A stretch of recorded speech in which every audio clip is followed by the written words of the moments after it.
പോകാം. അപ്പോൾ യുദ്ധഭൂമിയിൽ നിന്നും നമുക്ക് നമുക്ക് പറയാൻ സാധിക്കുന്ന ഏറ്റവും ഒരു പ്രധാനപ്പെട്ട ഒരു അപ്ഡേഷൻ എന്ന് പറയുന്നത് ശക്തമായിട്ടുള്ള ആക്രമണങ്ങളും തിരിച്ചടികളും അങ്ങോട്ടും ഇങ്ങോട്ടും തുടർന്നുകൊണ്ടിരിക്കുന്നു എന്നൊരു കാര്യം നമുക്ക് പറയാൻ സാധിക്കുന്നു. അമേരിക്ക നൽകിയിരിക്കുന്ന ഒരു വിവരപ്രകാരം അമേരിക്കൻ സെൻട്രൽ കമാൻഡ് സെന്റർ നൽകിയിരിക്കുന്ന ഒരു ഡേറ്റ പ്രകാരം ഇറാന്റെ ഭാഗത്തു നിന്നുണ്ടാകുന്ന ബലിസ്റ്റിക് മിസൈൽ ആക്രമണങ്ങൾ അത് ഏകദേശം 90% അത് കുറഞ്ഞിരിക്കുന്നു എന്നൊരു കാര്യം പറയുന്നുണ്ട്. കാരണം അവരുടെ B2B ബോംബേഴ്സ് സഹിതം അവരുടെ അത്യാധുനിക സംവിധാനങ്ങൾ, ഫൈറ്റർ ജെറ്റുകൾ, ഇറാന്റെ മിസൈൽ പ്രതിരോധ സംവിധാനങ്ങൾ അല്ലെങ്കിൽ മിസൈൽ ലോഞ്ചിങ് സെന്റേഴ്സ് അതിനെതിരെ ശക്തമായിട്ടുള്ള ഒരു ആക്രമണങ്ങൾ നടത്തിക്കൊണ്ടിരിക്കുന്നു. അതിന്റെ തൽഫലമായിട്ട് 90% അവിടെ നിന്ന് വരുന്ന ബലിസ്റ്റിക് മിസൈൽ ആക്രമണങ്ങൾ ഏകദേശം 90% കുറഞ്ഞതായി നമുക്ക് മനസ്സിലാക്കാൻ സാധിക്കുന്നു. ഖത്തറിലേക്ക് കഴിഞ്ഞ ദിവസം ഖത്തർ മിനിസ്ട്രി പുറപ്പെടുവിച്ച ഒരു പ്രസ്താവന പ്രകാരം 14 ബലിസ്റ്റിക് മിസൈലുകളാണ് കഴിഞ്ഞ മണിക്കൂറുകളിൽ ഇറാൻ ഖത്തറിലേക്ക് തൊടുത്തുവിട്ടത്. അതിൽ ഒരു 13 വിജയകരമായിട്ട് ഇന്റർസെപ്റ്റ് ചെയ്യുവാൻ അവർക്ക് സാധിക്കുന്നുണ്ട്. 4 ഡ്രോണുകൾ അയച്ചു. 4 ഡ്രോണുകളും വിജയകരമായിട്ട് ഇന്റർസെപ്റ്റ് ചെയ്യുവാൻ ഖത്തറിന് സാധിച്ചു എന്നത് വളരെ ആശ്വാസകരമായിട്ടുള്ള ഒരു കാര്യം തന്നെയാണ്. മറ്റൊരു പ്രധാനപ്പെട്ട ഒരു കാര്യമുണ്ട്.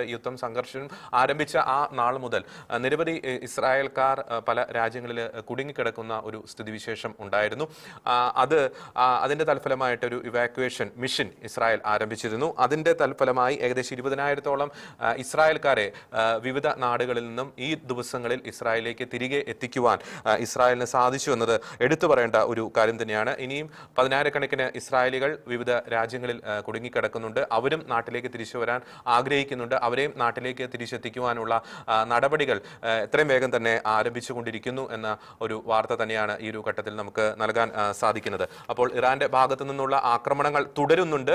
പക്ഷേ അതിന്റെ ഒരു തോത് വളരെ ഗണ്യമായി തന്നെ കുറഞ്ഞുകൊണ്ടിരിക്കുന്നു എന്ന ഒരു കാര്യം തന്നെയാണ്, ആശ്വാസകരമായിട്ടുള്ള ഒരു കാര്യം തന്നെയാണ് നമുക്ക് നൽകാൻ സാധിക്കുന്നത്. ഒപ്പം യൂറോപ്യൻ രാജ്യങ്ങളും അതീവ ജാഗ്രതയിൽ തന്നെ തുടരുന്നു. UK അവരുടെ ടൈഫൂൺ ഫൈറ്റർ ജെറ്റുകൾ 4 വരുന്ന ടൈഫൂൺ ഫൈറ്റർ ജെറ്റുകൾ അവിടേക്ക് അയക്കുന്നുണ്ട്. സൈപ്രസിനെ സംരക്ഷിക്കുവാൻ അയക്കുന്നുണ്ട്. കാരണം സൈപ്രസിലേക്ക് ഇറാന്റെ ഡ്രോൺ ആക്രമണങ്ങൾ വളരെയധികം നടന്നുകൊണ്ടിരിക്കുന്നുണ്ട്. ഇറാന്റെ മാത്രമല്ല ഹിസ്ബുള്ളകളുടെയൊക്കെ ഡ്രോൺ ആക്രമണങ്ങൾ നടന്നുകൊണ്ടിരിക്കുന്നുണ്ട്. അതുകൊണ്ട് സൈപ്രസിനെ പ്രൊട്ടക്ട് ചെയ്യുവാൻ വേണ്ടി, സംരക്ഷിക്കുവാൻ വേണ്ടി UK 4 ടൈഫൂൺ ഫൈറ്റർ ജെറ്റുകൾ അവിടേക്ക് അയക്കും എന്നൊരു കാര്യം കൂടി പറയുന്നുണ്ട്. നമുക്ക് ഈ ഒരു ദൃശ്യം വളരെ പെട്ടെന്ന് തന്നെ ഒന്ന് കാണാം. കഴിഞ്ഞ ദിവസം നമ്മൾ റിപ്പോർട്ട് ചെയ്തതാണ് ഇസ്രായേലിന്റെ ഒരു ഫൈറ്റർ ജെറ്റ് ഇറാന്റെ ഒരു ഫൈറ്റർ ജെറ്റിനെ ആകാശത്ത് വെച്ച് തന്നെ തകർക്കുന്നു. അത് ടെഹ്റാന്റെ ആകാശത്ത് വെച്ച് തന്നെ തകർക്കുന്ന ഒരു ദൃശ്യങ്ങളൊക്കെ വന്നിരുന്നു.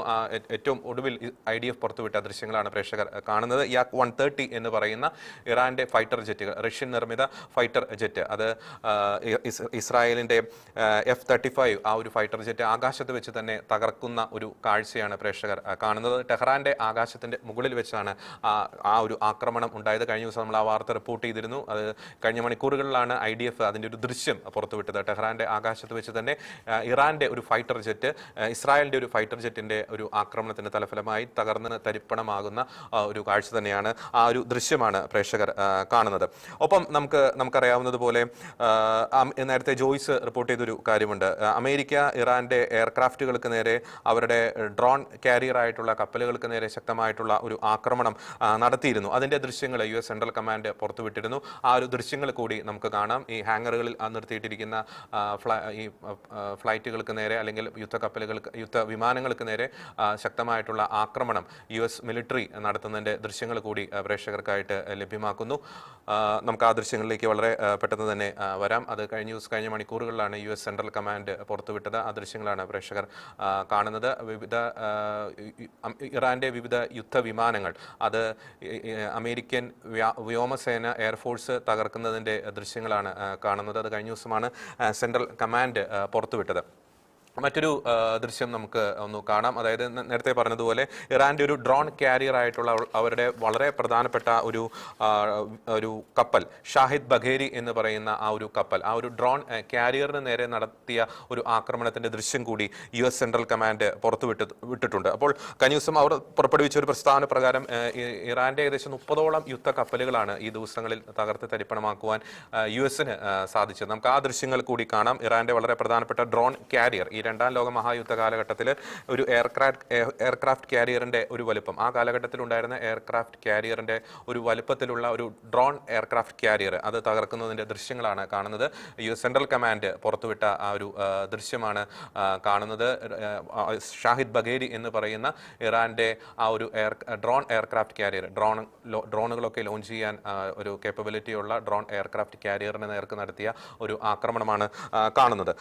നമുക്ക് തീർച്ചയായിട്ടും അതിൻ്റെയൊക്കെ പല ദൃശ്യങ്ങളും അമേരിക്കയും അവർ നടത്തുന്ന ആക്രമണങ്ങളുടെ പല ദൃശ്യങ്ങളും അമേരിക്കയും ഇറാനും ഒക്കെ പുറത്തുവിട്ടുകൊണ്ടിരിക്കുന്നു എന്നത് ആക്രമണം നടത്തിയ അല്ലെങ്കിൽ ആക്രമണം നടന്നിട്ടുണ്ട് എന്നതിൻ്റെ ശക്തമായിട്ടുള്ള ഒരു തെളിവ് തന്നെയാണ്. നമുക്കിനി ചില പ്രധാനപ്പെട്ട പ്രതികരണങ്ങളിലേക്ക് നമുക്കൊന്ന് പോകാം. നമ്മൾ നേരത്തെ പറഞ്ഞ ചില പ്രതികരണങ്ങൾ, പ്രത്യേകിച്ച് അമേരിക്കൻ പ്രസിഡന്റ് ഡൊണാൾഡ് ട്രംപ് ഉൾപ്പെടെയുള്ളവർ ശക്തമായിട്ടുള്ള പ്രതികരണങ്ങൾ ഈ യുദ്ധവുമായി ബന്ധപ്പെട്ട് നടത്തിയിട്ടുണ്ട്. അതിൻ്റെ ചില വിശദാംശങ്ങളിലേക്ക് നമുക്ക് ഒന്ന് പോകേണ്ടിയിരിക്കുന്ന അതിൻ്റെ ദൃശ്യങ്ങൾ, പ്രതികരണങ്ങൾ നമുക്ക് എത്രയും വേഗം തന്നെ നമുക്ക് ലഭ്യമാക്കാം. നമുക്ക് ഇറാനിൽ അമേരിക്കയും ഇസ്രായേലും നടത്തിയ ആക്രമണത്തിൻ്റെ തൽഫലമായി അവിടെ ഉണ്ടായിട്ടുള്ള ആ ഒരു നാശനഷ്ടങ്ങളുടെ ഒരു തോത് വ്യക്തമാക്കുന്ന ചില ദൃശ്യങ്ങൾ കാണിക്കാം. അതായത് ഇറാനിൽ നിന്നുള്ള ചില ദൃശ്യങ്ങൾ, അവിടെ ഇസ്രായേലും അമേരിക്കയും നടത്തിയ ആക്രമണത്തിൻ്റെ തൽഫലമായിട്ട് അവിടെ ഉണ്ടായിട്ടുള്ള ചില ഡിസ്ട്രക്ഷൻ, അതിൻ്റെ നാശനഷ്ടങ്ങളുടെ തോത് വെളിവാക്കുന്ന ചില ദൃശ്യങ്ങൾ പ്രേക്ഷകർക്കായിട്ട് ലഭ്യമാക്കുകയാണ്. ഇറാനിലും ഒപ്പം തന്നെ ഇറാനെ അനുകൂലിക്കുന്ന വിവിധ സംഘടനകൾ കേന്ദ്രീകരിച്ചിരിക്കുന്ന വിവിധ മേഖലകളിലും അമേരിക്കയും ഇസ്രായേലും ചേർന്ന് നടത്തുന്ന ആക്രമണങ്ങളുടെ ഒരു തോത്, എത്രത്തോളം തീവ്രമായ ആക്രമണമാണ് ആ ഭാഗങ്ങളിൽ അമേരിക്ക ഇസ്രായേലും ചേർന്ന് നടത്തിയിരിക്കുന്നത് എന്നതിൻ്റെ തോത് അല്ലെങ്കിൽ തീവ്രത വെളിവാക്കുന്ന ചില ദൃശ്യങ്ങളാണ് പ്രേക്ഷകർ ഇപ്പോൾ സ്ക്രീനിൽ കാണുന്നത്. ഏതായാലും ശക്തമായിട്ടുള്ള ആക്രമണം അമേരിക്കയുടെയും ഇസ്രായേലിൻ്റെയും നേതൃത്വത്തിൽ ശക്തമായിട്ട് തന്നെ തുടർന്നുകൊണ്ടിരിക്കുകയാണ്. വിവിധ മേഖലകളിൽ ഇപ്പോൾ ലെബനോൺ, ഒപ്പം തന്നെ ടെഹ്റാൻ ഉൾപ്പെടെയുള്ള ഇഷ്ഫഹാൻ ഉൾപ്പെടെയുള്ള വിവിധ മേഖലകളിൽ അമേരിക്കയും ഇസ്രായേലും ചേർന്ന് നടത്തുന്ന ആക്രമണങ്ങളുടെയും ഒക്കെ യുദ്ധഭൂമിയിൽ നിന്നുള്ള ദൃശ്യങ്ങളാണ് പ്രേക്ഷകർ കാണുന്നത്. അത് പല ഘട്ടങ്ങളിലായിട്ട് വിവിധ മാധ്യമങ്ങളും ഒപ്പം തന്നെ IDF-ഉം അമേരിക്കൻ സെൻട്രൽ കമാൻഡും ഒക്കെ പുറത്തുവിട്ട പല ദൃശ്യങ്ങൾ കാണുന്നുണ്ട്. ഈ തകർന്നു കിടക്കുന്നത് പലതും ഈ IRGC central command officer drone launching centres, ഒപ്പം തന്നെ ഇവരുടെ ഉന്നത സൈനിക ഉദ്യോഗസ്ഥരുടെ വീടുകളും അല്ലെങ്കിൽ അത്തരം ഓഫീസുകളും സംവിധാനങ്ങളും ഒക്കെ സ്ഥിതി ചെയ്യുന്ന മേഖലകളിലേക്കാണ് ആക്രമണം നടത്തിയിരിക്കുന്നത്. അമേരിക്ക ഇസ്രായേലും ചേർന്ന് ഇറാനിലേക്കും ഒപ്പം അവരെ പിന്തുണയ്ക്കുന്ന സംഘടനകൾ പ്രവർത്തിക്കുന്ന മേഖലകളിലേക്ക് നടത്തിയ ആക്രമണത്തിൻ്റെ തൽഫലമായി അവിടെ ഉണ്ടായ നാശനഷ്ടത്തിൻ്റെ തോത് വെളിവാക്കുന്ന ചില ദൃശ്യങ്ങളാണ് പ്രേക്ഷകർ കാണുന്നത്. അപ്പോൾ ശക്തമായിട്ടുള്ള ആക്രമണം അവിടെ തുടർന്നുകൊണ്ടിരിക്കുന്നു. ഒരു വ്യോമഗതാഗതവുമായി ബന്ധപ്പെട്ടുള്ള പ്രധാനപ്പെട്ട ഒരു അപ്ഡേഷൻ നൽകാൻ സാധിക്കുന്നത് UAE-യുടെ എത്തിഹാഡ് എയർവേസ്, അവർ ഭാഗികമായിട്ടാണെങ്കിലും അവരുടെ ഫ്ലൈറ്റ് സർവീസ് വീണ്ടും ആരംഭിക്കുവാനുള്ളൊരു തീരുമാനമുണ്ടായതായിട്ട് പറയുന്നുണ്ട്. ടെൽ-അവീവ് ഉൾപ്പെടെയുള്ള മേഖലകളിലേക്ക് ആണ് ആ ഒരു ഫ്ലൈറ്റ് സർവീസ് ആരംഭിക്കുന്നത് എന്ന വളരെ പ്രധാനപ്പെട്ട ഒരു കാര്യം വരുന്നുണ്ട്. അത് വിമാന യാത്രക്കാരെ സംബന്ധിച്ചിടത്തോളം, അന്താരാഷ്ട്ര യാത്രക്കാരെ സംബന്ധിച്ചിടത്തോളം വളരെ പ്രധാനപ്പെട്ടാണ്. അബുദാബി കേന്ദ്രമായി പ്രവർത്തിക്കുന്ന എത്തിഹാഡ് എയർവേസ് അവരുടെ ഫ്ലൈറ്റ് സർവീസ് ഭാഗികമായിട്ടാണെങ്കിലും ആരംഭിക്കുന്നു എന്നൊരു വാർത്ത കൂടി പുറത്തു വരുന്നുണ്ട്. അത് അന്താരാഷ്ട്ര യാത്രികരെ സംബന്ധിച്ച് വളരെ പ്രധാനപ്പെട്ട ഒരു കാര്യം തന്നെയാണ്. തെക്കൻ ഗോലാൻ കുന്നുകൾ അവിടെ ഒരു ഡ്രോൺ ആക്രമണം ഉണ്ടാകുന്നതായിട്ടുള്ള വാർത്തകൾ വരുന്നുണ്ട്. അവിടെ അപായ സൈറനുകൾ ഈ കഴിഞ്ഞ മണിക്കൂറുകളിൽ മുഴങ്ങി കേൾക്കുന്നുണ്ടായിരുന്നു. നേരത്തെ പറഞ്ഞതുപോലെ സൗദി അറേബ്യയിലേക്ക് 3 ഡ്രോൺ ആക്രമണങ്ങൾ, അതായത് റിയാദിൻ്റെ കിഴക്കൻ ഭാഗത്തെ സ്ഥിതി ചെയ്യുന്ന മേഖലകളിലേക്ക് ഒരു ഡ്രോൺ ആക്രമണങ്ങൾ, 3ഓളം ഡ്രോണുകളാണ് ആ മേഖലയിലേക്ക് വന്നത്. ആ ഡ്രോൺ ആക്രമണത്തിൽ യാതൊരുവിധ പരിക്കുകളൊന്നും വന്നിട്ടില്ല. സൗദി അറേബ്യ ആ ഡ്രോൺ ആക്രമണങ്ങളെ ഫലപ്രദമായി പ്രതിരോധിക്കുവാൻ സാധിക്കുന്നുണ്ട് എന്നൊരു കാര്യം പറയുന്നുണ്ട്. ഈ പടിഞ്ഞാറൻ ഗലീലി ടൗണുകളിലേക്ക് ചില ഡ്രോൺ ആക്രമണങ്ങൾ ഉണ്ടാകുന്നുണ്ട്. 2 മണിക്കൂർ മുമ്പാണ് ആ വാർത്ത റിപ്പോർട്ട് ചെയ്യുന്നത്. പക്ഷേ അവിടെയും കാര്യമായിട്ടുള്ള ആക്രമണങ്ങൾ ഒന്നും ഉണ്ടാകുന്നില്ല. അമേരിക്കൻ പ്രസിഡന്റ് ഡൊണാൾഡ് ട്രംപ് പറഞ്ഞ ഒരു കാര്യമുണ്ട്, invasion would be a waste. പക്ഷേ അവരുടെ ലക്ഷ്യം എന്ന് പറയുന്നത് ലീഡർഷിപ്പിനെ അത് ക്ലീൻ അപ്പ് ചെയ്യുക എന്നതാണ് എന്നൊരു കാര്യം പറയുന്നുണ്ട്. നമ്മൾ ഈ റിപ്പോർട്ടിങ്ങിൻ്റെ ഒപ്പം തന്നെ അവിടെ നിന്നുള്ള യുദ്ധഭൂമിയിൽ നിന്നുള്ള ദൃശ്യങ്ങൾ കഴിഞ്ഞ 6 ദിവസങ്ങളിൽ വിവിധ യുദ്ധഭൂമിയിലെ വിവിധ മേഖലകളിൽ എന്താണ് സംഭവിച്ചത് എന്നതിൻ്റെ ദൃശ്യങ്ങൾ കൂടി നമുക്ക് പാരലായിട്ട് തന്നെ നമുക്ക് കാണാം. കഴിഞ്ഞ 6 ദിവസമായി, ഇപ്പോൾ യുദ്ധം 7ാം ദിനത്തിലേക്കാണ് കടന്നിരിക്കുന്നത്. കഴിഞ്ഞ 6 ദിവസമായി വിവിധ മേഖലകളിലേക്ക് നടന്നുകൊണ്ടിരിക്കുന്ന ആക്രമണങ്ങൾ അവിടെ സംഭവിച്ചുകൊണ്ടിരിക്കുന്നതിൻ്റെ ദൃശ്യങ്ങളാണ് പ്രേക്ഷകർ കാണുന്നത്. കഴിഞ്ഞ 6ാം ദിനം കടന്ന് 7ാം ദിനത്തിലേക്കാണ് ഈ യുദ്ധം എത്തി നിൽക്കുന്നത്. അപ്പോൾ അവിടെ നിന്നുള്ള ചില ദൃശ്യങ്ങൾ, യുദ്ധഭൂമിയിൽ നിന്നുള്ള ദൃശ്യങ്ങൾ, ഒപ്പം തന്നെ അമേരിക്കയും ഇസ്രായേലും നടത്തുന്ന ആക്രമണത്തിൻ്റെയൊക്കെ ദൃശ്യങ്ങളാണ് പ്രേക്ഷകർ കാണുന്നത്. തീർച്ചയായിട്ടും ആശങ്ക ജനിപ്പിക്കുന്ന വാർത്ത തന്നെയാണ് നമുക്ക് അവിടെ നിന്നും ലഭിച്ചുകൊണ്ടിരിക്കുന്നത്, യുദ്ധഭൂമിയിൽ നിന്നും ഒക്കെ നമുക്ക് ലഭിച്ചുകൊണ്ടിരിക്കുന്നത്. അമേരിക്കയും ഇസ്രായേലും ആക്രമണം കടുപ്പിക്കുന്നു. ഒപ്പം തന്നെ ഇറാന്റെ ഒരു തിരിച്ചടി വരുന്നുണ്ട്, പക്ഷേ അതിൻ്റെ ഒരു തോത് കുറയുന്നുണ്ട് എന്നതാണ് യാഥാർത്ഥ്യം. കാരണം അവരുടെ ബലസ്റ്റിക് മിസൈൽ കേന്ദ്രങ്ങൾ, അത്തരത്തിലുള്ള ഡ്രോൺ ലോഞ്ചിങ് സംവിധാനങ്ങളൊക്കെ ഏകദേശം 60% തകർത്തതായിട്ട് ഇസ്രായേൽ സേനയുടെ വക്താവ് അറിയിച്ചിട്ടുണ്ട്.